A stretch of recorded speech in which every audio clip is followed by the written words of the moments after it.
Bonjour à tous, bienvenue dans la seconde édition de Bound en Bref.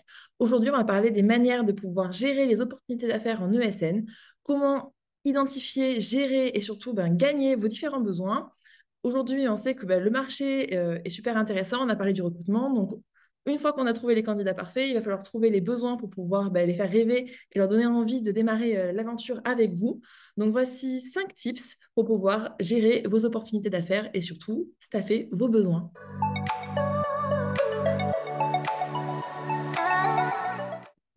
Alors, le premier point dont je vous parlais, c'était donc la synthèse candidat. Nous avons développé récemment une fiche synthèse qui va vous permettre, sur la partie candidat, d'avoir ici une vision claire et rapide de toutes les actions qui ont été menées avec le candidat en question pour voir s'il est pertinent sur vos besoins ou pas. Souvent, dans les grands groupes, c'est vrai qu'on va avoir tendance, ou bien même dans les petites structures, à présenter des candidats que l'on n'a pas forcément rencontrés en entretien et ce qui va vraiment correspondre aux besoins de notre client. Cette fiche synthèse nous permet rapidement de voir le nombre d'actions qui ont été menées avec le candidat, un aperçu du dossier de compétences et également est-ce qu'il y a déjà d'autres pistes, ce qui peut être intéressant comme information avant d'avancer.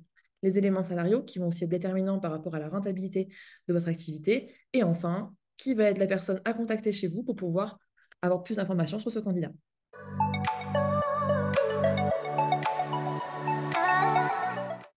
La seconde partie qui va être très intéressante sur la manière d'optimiser la gestion de vos besoins en ESN, ça va être tout simplement de gérer le besoin de bout en bout. L'idée de vous, c'est de pouvoir en fait connecter tout ce qui va se passer du moment où le besoin est identifié jusqu'au gain du projet. Ici, donc le deuxième tips, ça va être notre module positionnement. Les besoins vont être regroupés dans le module besoin, mais vous avez également un module positionnement avec cette vue Kanban qui est absolument canon, qui vous permet d'avoir les états, qui sont personnalisables d'ailleurs, de chaque étape de la gestion de votre besoin. Ici, par exemple, j'ai cette opportunité de chef de projet sur laquelle j'ai déjà un candidat de positionner.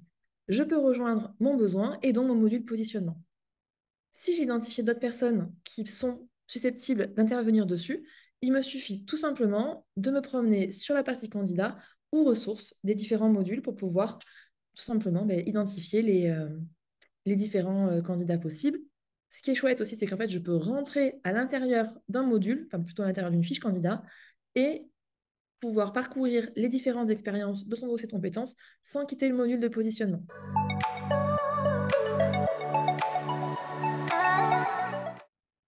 Une fois le positionnement et le matching effectués, l'idée va être de pouvoir gérer de bout en bout l'activité dans Boon, comme je vous l'ai dit. Donc ici, on va pouvoir venir sélectionner les candidats qu'on souhaite envoyer à notre client. Boond est connecté avec Gmail et Office, donc trop bien pour pouvoir envoyer directement en ayant l'historique dans Boond, mais également l'historique dans votre boîte mail. Ici, on vient envoyer le dossier de compétences de ces deux candidats potentiels sur ce besoin. Un template de mail qui va permettre via du publipostage de reprendre les informations, mais également d'avoir une trame propre et gagner du temps pour la rédaction du mail de push de votre dossier de compétences. On peut le compléter ici ou le laisser comme ça au choix. Ce qui est super, c'est également le fait d'avoir la possibilité d'envoyer des dossiers de compétences personnalisés. Donc, Boon permet, on l'a vu la dernière fois, de générer le dossier de compétences. Ici, ce qu'on va venir faire, ça va être pouvoir attacher des dossiers de compétences personnalisés par candidat ou par collaborateur. Souvent, on va avoir des profils qui ont des expériences qui sont quand même riches, qui ont fait plein de choses, donc c'est trop bien. Mais il va falloir être efficace et avoir des dossiers de compétences plutôt condensés, plutôt qu'un énorme résumé. Enfin voilà, au bout d'un moment, le client, il faut qu'il puisse aussi trouver ça lisible.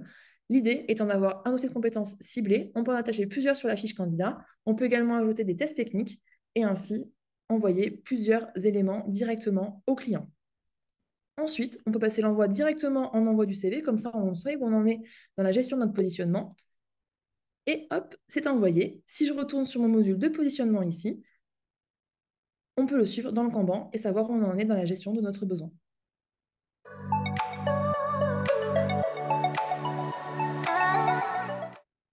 Ensuite, quatrième élément qui va vous permettre d'optimiser la gestion de vos besoins.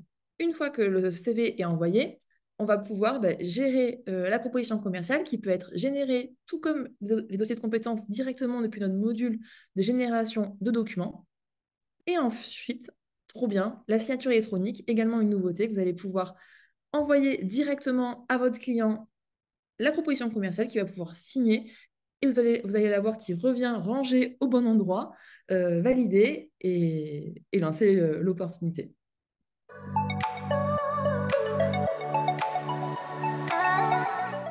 Et enfin, le cinquième élément pour la gestion de vos besoins, souvent quand on va lancer une activité, il va y avoir la question du planning. Quand est-ce que commence l'activité? Combien de temps est-ce qu'elle va durer? Combien de jours est-ce qu'on va vendre sur la proposition commerciale? Tout ça va être aussi basé sur un élément hyper important qui est l'activité du consultant.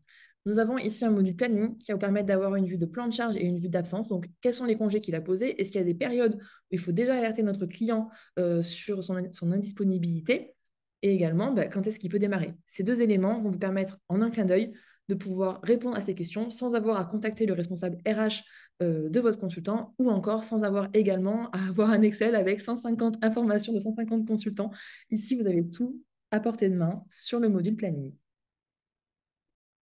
C'était donc les 5 tips pour gérer vos besoins en ESN. Si vous avez des questions, surtout, n'hésitez pas à nous contacter. On sera ravis de vous montrer plus en détail un petit peu les 5 éléments qu'on vient de parcourir. Vous retrouverez d'ailleurs le récapitulatif dans le post ci-dessous. N'hésitez pas, encore une fois, à nous envoyer un petit message et donner votre avis en commentaire. Et si vous avez d'autres astuces, d'autres boons, idées que vous avez pu découvrir vous-même en tant qu'utilisateur, n'hésitez pas également. Très belle journée.